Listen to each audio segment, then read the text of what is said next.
I F29 met my boyfriend Michael M35 at a show I performed in. I am a theater person as a hobby, and he complimented my performance and bought me a drink.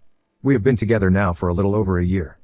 His sister got married last week and I was initially pleased to ask to be a bridesmaid but also a bit surprised as she barely knows me, but I thought this was an attempt to have an excuse to also get to know each other better. Michael and I got into an argument the week before because he said that he wanted to entertain the thought of spicing up our sex life and having a threesome. He said since I was bi, why not? I didn't like the idea too much and said so, and it devolved into a petty cold war and he started to ignore my messages after he left my place. He didn't reply to me at all until the day before the wedding asking what time he needed to pick me up since we can't go straight otherwise people will gossip about us. He barely said anything to me the whole time we traveled to the venue. The wedding was fine, but at the reception he got me a plate and leaned in to kiss me but I shied away and he got up to mingle. I started feeling ill not too long after a 911 wad called.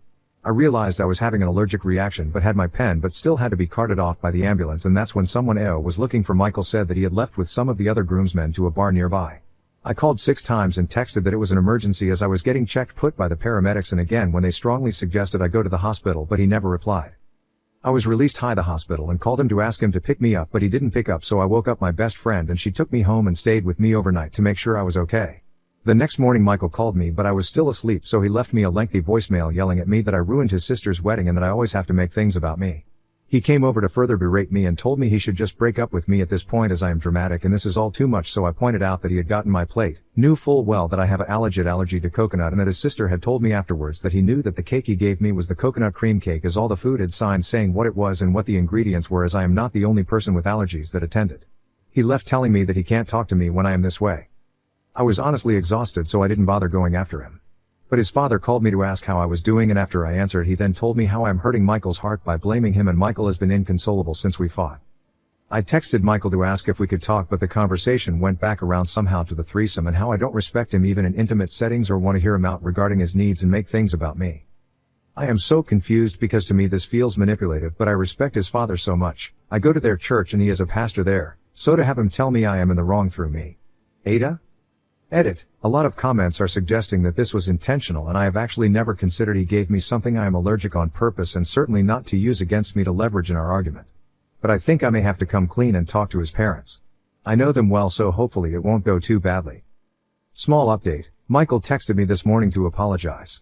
He said the wedding was stressing him out and he had a lot on his mind, so he accidentally handed me the plate he meant for himself, not the one for me. He said he didn't know I was in the hospital and feels bad he wasn't there for me, but he left the reception with some of the groomsmen to blow off much needed steam. I don't know how I feel about it all, so I just replied okay. He is now asking to come over and talk this out in person.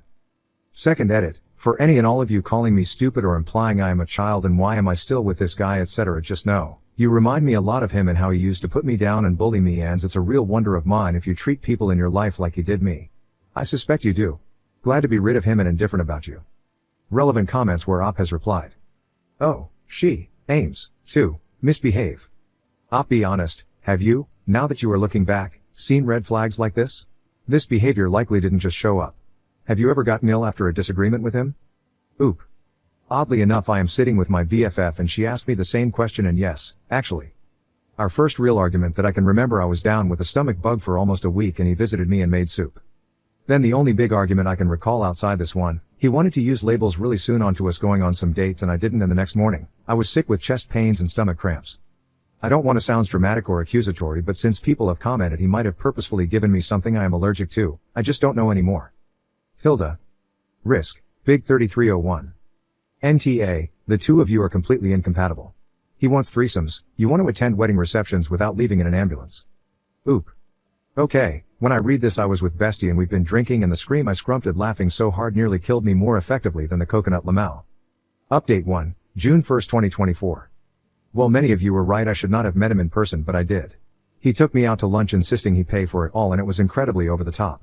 He had flowers and a written letter of apology, but as some of you messaged me, his apologies dodged the point by way of if I hurt you or that you're feeling X or Y feeling etc. He quoted some scriptures and said he has repented as his carelessness caused me harm. I wasn't much moved by any of it until he said how much his family loves me and how much our church roots for us as a couple, and I kinda sat back and realized that one flimsy reason I was even entertaining forgiving him and staying was because of the pressure I dealt with as the GF of a pastor's son. It occurred to me that there were so many times I let things slide because he is the heir apparent, so he had the power in the social aspect of our community. Sorry, I know I am rambling, but I'm emotional and tipsy. I remembering just staring at him and saying it was incredibly alarming that by now he can't be aware of my oingle allergy and that he didn't bother to tell his own GF he was stepping out with the guys or even that he was stepping out of his own sister's wedding at all. He then said it was really actually kind of stupid of me to eat a cake that had coconut and implied I am an idiot for not realizing what I had was coconut. I realized then he would never accept that he was in the wrong and thus there was no point. I stood up and smiled and said, you know what, don't worry about it. Thanks for dinner. Good night. To which he replied that if I wasn't going to grow up and accept his apology I am a waste of his time. He uses that a lot whenever we disagree and it usually hurts me deeply, but this time it was like a Rolodex of memories flooded my brain and I really suspect he's been deliberately making me sick whenever we disagree to teach me a lesson. I said I was done and he needn't waste his time with me from this point on and left. I then sent screenshots to his father explaining the situation as best I can without blaming Michael for prior illnesses without proof, and I got a text about 20 minutes ago from his father. His father is incredibly disappointed in my immaturity and hurt that I wouldn't even give it until Sunday at church where we can pray together, talk at our and heal. I felt this way for a while, but I was able to say at this time that using religion as a took of guilt is low and I am no longer concerned with his version of God, as that version is a judgmental, cruel, and heartless jerk, while the one I always thought of was loving, compassionate, and kind, and I am done. I was told by him and by further emails rolling in that I am no longer welcome at my church until I reconcile with my true husband and learn compassion and respect for my leaders. So I guess that's it. I will enjoy sleeping in tomorrow and eating coconut-free food, while lazing about my home rather than going to 3 separate church services starting at 8 a.m. and then figure it all out from there. I don't know how to sign off, but I do watch a concerning amount of Charlotte Dobra videos and she usually ends things with practical shit like do your laundry or something, so I will just say, live for yourself, feed your soul, and know you are enough. I certainly am going to put in the work to get there and I hope we all make it to the other side contented, and filled with love and joy. And by the way, F you Michael. I know you are reading this. I know you know it's me. And I hope your socks are always just a little soggy. Relevant comments where Op has replied. Still_actuator_ 8316. Holy crap. And you stayed with him. You poor girl. No one deserves someone like that in their life. But you didn't say if you told his dad about him sending you to the hospital and potentially killing you. Because we both know and the rest of Reddit knows that he did that intentionally. And if there was proof of him giving you that cake, you could probably send his happy ass to jail. Oop. I didn't and don't have the best self-esteem. And here is the only black woman in the town that I've known of. I've always known that I am considered less desirable, not saying that's right, but just knowing where I live. Been here since my preteen years. When Michael asked me out it was like a parade. Everyone acted like it was a Cinderella story and I won a lottery or something. I have a friend who been texting today and she is letting me know how dumb I've been. I never told her of our issues, and is about ready to commit crimes lol.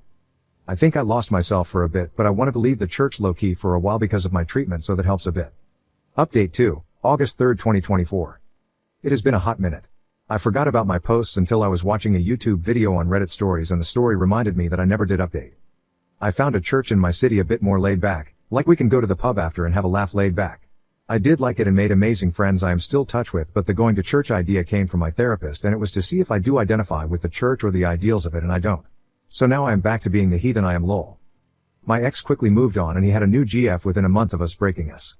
Bless that woman, I thought, because isn't she in for a ride? Oddly enough she reached out to me on my Facebook and I was curious and opened it.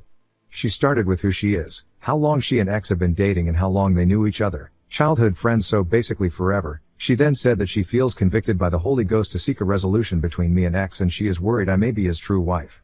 And if I cannot forgive then I am proving I am not, and to let her know as she cannot marry him until I make this clear. I shit you not. Seeing the screenshots, the chat with my new church buddies, my friends sent vomiting emojis and that this is a cult and not a faith. I concluded they were right and replied with, yeah, marry him if that's what you want. And nothing more. I am getting messages from members of the church but I don't much care. I've loved my life since leaving. I didn't know life could be so enjoyed really, and it makes me wonder how much damage the church had on me, but for now just for fun, I'm going to an appointment with a friend of a friend's apprentice on tarot readings lol. No, that's true. I was asked. No offense to anyone who believes in it, it's just not normally my thing, so I am curious and interested. Maybe it will be good. I will, you know. Update 3, new update, Sept 6, 2024. This is really hard to explain. So after my last post, he stayed away for all of a hot second. He kept dropping off gifts and food, fucking food, of all things, at my door. I've ignored them and thrown them out at the end of each week like all trash. He then waited out front for me, so when I came out to take the trash out he was sitting right there. I didn't even see him. I was tired and just trying to get chores done. He blocked me from my door and went on a speech about how I'm his true wife and that he cannot marry his GF without my permission. I can't keep track of the mental and theological gymnastics he took, but he basically asked me for a threesome with his current GF to see if we can work out who his true wife is. I bluffed and said that my necklace has a panic button on it and the cops are alerted of him being there and to go. He sort of stared at me, but it was blank, like he wasn't even human. He went on to say stuff about thinking about me every night before bed and more. I started to gauge just how fast I am compared to him and how quick I would need to run to even wake a neighbor, which one of them would be the quicker to responsive, and on and on. I just kept saying no and that the cops would be there and thank the universe for a random siren. I don't know if that's what convinced him, but he did leave and he was sort of chuckling and said that I've always been so playful and called my behavior an act. It took me less than 30 minutes to pack a bag and head to a friend's. I sat in her tub for what felt like a day. It wasn't. When I finally got out, she and I sat down and started making a plan to start moving my things out bit by bit until it's just down to the furniture.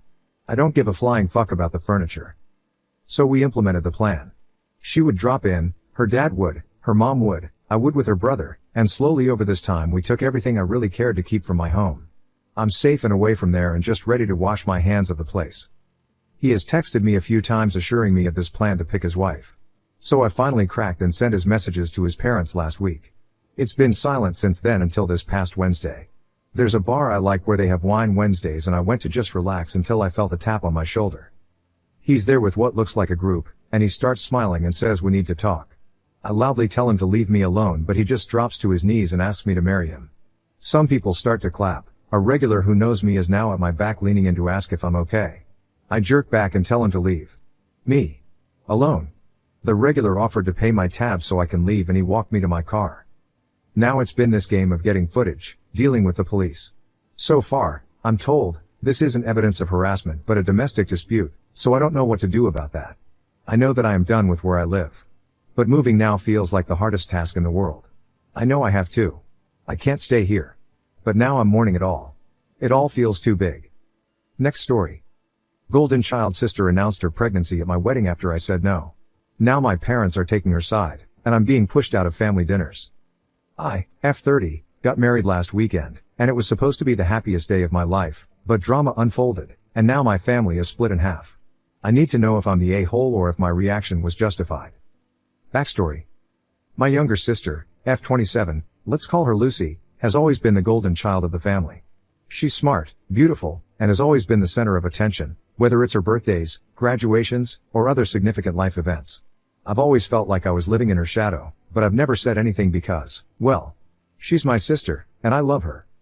Lucy got pregnant a couple of months ago, and while I'm genuinely happy for her, I was also relieved that my wedding day could finally be about me for once. No one overshadowing me. No unexpected news. Just me, my partner, and our big day. A week before the wedding, Lucy called me, and during what I thought was a casual sisterly chat, she drops this bombshell. Wouldn't it be amazing if I announced my pregnancy during your reception? It would be such a surprise. She went on to explain that all of our family would be there, and she thought it would be such a special moment for everyone. I was stunned. I told her politely but firmly that I didn't think it was a good idea. I had spent months planning this day, and I wanted it to be about my husband and me, not a pregnancy announcement. Lucy said I was overreacting and being selfish. She said it wasn't a big deal, and that everyone would be so happy.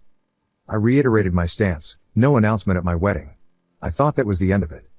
Fast forward to the reception. Everything was going beautifully. I was having the time of my life until I noticed Lucy looking a bit smug. That's when she tapped her glass for attention. My stomach dropped. In front of all our guests, she stood up and announced her pregnancy anyway. The room erupted in cheers and congratulations. I was frozen in shock. It felt like a dream. People immediately swarmed her with hugs and questions, and suddenly, my wedding was no longer about me, it was about Lucy and her baby. I was furious. My husband could see it, my bridesmaids could see it, and honestly, anyone paying attention could see I was upset. But I didn't want to cause a scene, so I left the reception early, crying in the bridal suite. My husband tried to console me, but I was heartbroken. Now, here's where things get worse. The next day, Lucy texted me saying I was being a drama queen and that everyone was happy for her. My parents are taking her side, saying I should have just let her have her moment and that I'm being immature for being upset. But a few of my cousins and friends have reached out to tell me that they thought what Lucy did was selfish and wrong. The family is now divided. Some say I'm overreacting, while others say Lucy was out of line. So, Ada for getting upset that my sister hijacked my wedding to announce her pregnancy? Update, September 5, 2024. Hey, folks. It's me again. First of all, I just want to thank everyone who commented on my original post. I never expected it to go viral, and reading your responses really gave me some clarity. I figured I owed you all an update, especially since things have really escalated since then. So, after the wedding, I took a few days to cool down. I didn't want to respond to any of the family drama immediately because, honestly, I needed some space to process everything. But Lucy and my parents kept pushing for a resolution, insisting that I should apologize for storming out of my own wedding and for making a big deal out of nothing. I held firm, though. I told them how deeply hurt I was, how Lucy had completely disregarded my feelings and my boundaries. I tried to explain that it wasn't just about the announcement, it was about years of feeling like I always came second to her. Unsurprisingly, Lucy doubled down and kept calling me dramatic and self-centered. My parents were still on her side, repeating how everyone was happy and that I should let it go. Now, here's where things got even messier. My cousins and some extended family caught wind of what was going on. Thanks, social media, and the family divide has gotten even wider. One of my cousins actually called Lucy out publicly, saying what she did was attention-seeking and disrespectful. That led to a full-blown family argument in our group chat, with people picking sides. The weirdest part? Some family members who initially didn't say much are now telling me they've always seen Lucy as the golden child too, and they're glad someone finally spoke up. Of course, this didn't go over well with my parents. My mom told me I was tearing the family apart and that I needed to put an end to this nonsense. But I wasn't the one who made it public, and I can't control what other people say or think. What really shocked me, though, was how my dad reacted. He's usually the peacemaker, but he straight up told me that I ruined Lucy's big moment, her pregnancy announcement, and that I'm holding a grudge for no reason. That hurt more than I expected because I always thought he at least understood where I was coming from. On top of that, my parents invited Lucy and her husband over for dinner a few nights ago, but they didn't invite me. When I asked why, my mom said they didn't want any more drama. So now, not only am I dealing with the emotional fallout from the wedding, but I'm also feeling like I'm being pushed out of my own family. I've been doing a lot of reflecting, and honestly, I don't think I can keep pretending everything's okay just for the sake of keeping peace. I love my family, but I can't keep sacrificing my feelings and self-respect just to avoid conflict. My husband has been super supportive through all of this, and he's encouraged me to set clear boundaries with both my sister and my parents. So, as hard as it is, I've decided to go low contact with Lucy and my parents for now. I'm not cutting them out completely, but I need space to heal and to figure out how, or if, I want to move forward with them. Some of my cousins have reached out to say they support me, and that's been a huge comfort during all of this. Relevant comments where Op has replied. Commenter 1, absolutely NTA. I always hate suggesting LC or NC, but to be honest it sounds like the only option in this scenario if you wish to keep your self-respect. What Lucy did was terrible, and the way your parents are taking her side is equally horrid. I would get closer to your cousins, they seem like your real family. Oop, thanks for the support. I agree, low contact seems necessary to keep my self-respect. Lucy's actions hurt, and my parents siding with her made it worse. I'll definitely focus on my cousins who've been supportive. Appreciate your advice. Commenter 2, NTA, your sister is a self-centered bitch and your parents obviously prefer her over you. Fuck all three of them, and when they're ready to take accountability then you can rekindle the relationship. Until then, ignore them and enjoy your new marriage. Commenter 3, NTA. Send her the bill for the wedding since it was her big moment.